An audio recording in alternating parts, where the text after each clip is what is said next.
മുണ്ടക്കൈ ചൂരൽമല ഉരുൾപൊട്ടൽ ദുരിതബാധിതരുടെ എല്ലാ ബാങ്ക് വായ്പകളും എഴുതിത്തള്ളുന്നതിൽ പരിമിതികളുണ്ടെന്ന് ബാങ്കേഴ്സ് സമിതി കൺവീനർ KS പ്രദീപ്.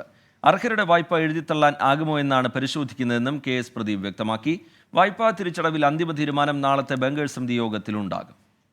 അല്ല, നാളെ SLBC ആണ്. SLBCയിൽ തീരുമാനങ്ങൾ എടുക്കും എന്നല്ലേ ഞാൻ പറഞ്ഞു. വായ്പ എഴുതിത്തള്ളുമെന്ന് ഞാൻ ഫുള്ളായിട്ട് എഴുതിത്തള്ളുമെന്ന് പറഞ്ഞില്ല. അതായത് ബാങ്ക് ബോർഡാണ് തീരുമാനിക്കുന്നത് വായ്പ എഴുതിത്തള്ളുന്നത്. അത് നോക്കിയിട്ട് എല്ലാവരുടെയും വായ്പ നമുക്ക് എഴുതിത്തള്ളാൻ പറ്റില്ല. കാരണം എല്ലാ ബാങ്കുകളും റിസർവ് ബാങ്കും എല്ലാവരും ഉണ്ടാവും നാളത്തെ മീറ്റിംഗിൽ. അത് കഴിഞ്ഞേ നമുക്കൊരു തീരുമാനം എടുക്കാൻ പറ്റുള്ളൂ.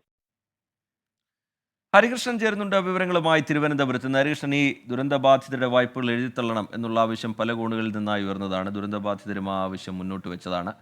പക്ഷേ അതിന് ചില പരിമിതികളുണ്ട് എന്ന് പറയുന്നു. നാളത്തെ ബാങ്കേഴ്സ് സമിതി യോഗം നിർണായകമായി മാറാൻ പോകുന്നു. എന്താണ് ഇതുമായി ബന്ധപ്പെട്ട് ലഭ്യമാകുന്ന വിവരങ്ങൾ? ഏത് സമീപനം സ്വീകരിക്കാനാണ് സാധ്യത? ഹരികൃഷ്ണൻ.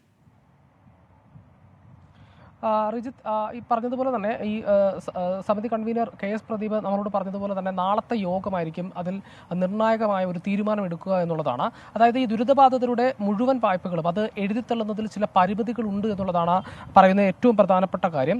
അതിൽ അന്തിമ തീരുമാനം എടുക്കേണ്ടത് ഈ ബാങ്കിൻ്റെ ഡയറക്ടറാണ്. നാളത്തെ ഈ യോഗത്തിൽ ഈ ദുരിതബാധിത പ്രദേശത്തെ ഈ ബാങ്ക് മാനേജർമാരും അതേപോലെ തന്നെ ഇത്തരത്തിൽ RBI പ്രതിനിധികളുമൊക്കെ പങ്കെടുക്കുന്നുണ്ട്. അതിനുശേഷമായിരിക്കും ഇത്തരത്തിലൊരു തീരുമാനത്തിലേക്ക് എത്തുന്നത് എന്നുള്ളതാണ്.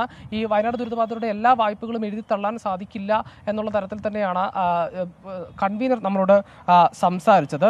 എന്തായാലും ഇതുമായി ബന്ധപ്പെട്ട് മറ്റൊരു കാര്യം പറയുന്നത്, ഈ മൊറട്ടോറിയം പ്രഖ്യാപിച്ച ശേഷം ഈ നേരത്തെ തന്നെ ഈ വയനാട് ദുരിതബാധിതരുടെ കയ്യിൽ നിന്നും ഈ EMI, ഈ മാസത്തെ EMI ഇത്തരത്തിൽ പിടിച്ചിരുന്നു. അത് തിരിച്ചു നൽകണമെന്നൊക്കെ ആവശ്യം ഉയർന്നതാണ്. അതൊരു സാങ്കേതിക പ്രശ്നം കൊണ്ട് ഉണ്ടായതാണ്. അത്തരത്തിൽ ഇനി ഇത് ആവർത്തിക്കില്ല. അതിനുള്ള തീരുമാനവും നാളെ എടുക്കും എന്നുള്ളത് കൂടിയാണ് അദ്ദേഹം നമ്മളോട് പറഞ്ഞത്. ഏതായാലും നാളത്തെ യോഗം അത് അന്തിമമായിരിക്കും. അതിലായിരിക്കും നിർണായകമായ ഒരു തീരുമാനം ഇത് സംബന്ധിച്ച് എടുക്കുക. ഹരികൃഷ്ണൻ തിരുവനന്തപുരത്ത് നിന്ന് വിവരങ്ങൾ നൽകുകയായിരുന്നു.